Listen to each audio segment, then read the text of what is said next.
Bino bye birooto n'amakulu gaabyo.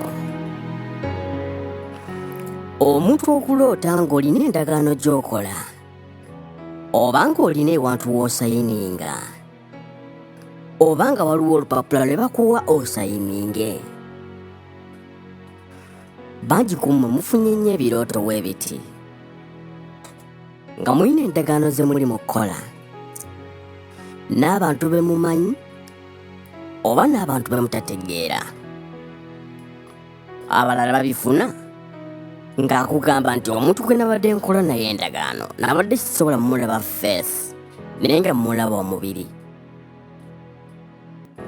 Kale kino kirina ebintu bye kitegeeza bingi. Ekisooka, okukola endagaano eno osobola okuba nga Katonda akulaga nti olina endagaano gy'ogenda okukola, oba giyite contract mu luzungu, nga ya mulimu oba nga bw'oba okukwata contracts nga waliwo contract gy'ogenda okukola. Kale nno ekyo kiba kikulaze kiki ekiddako mu bulamu bwo. Ate era kiyinza okuba ekitali kirungi okukola contract oba okuwandiika endagaano mu kirooto, kubanga osobola okukola endagaano ng'owaayo obulamu bwo.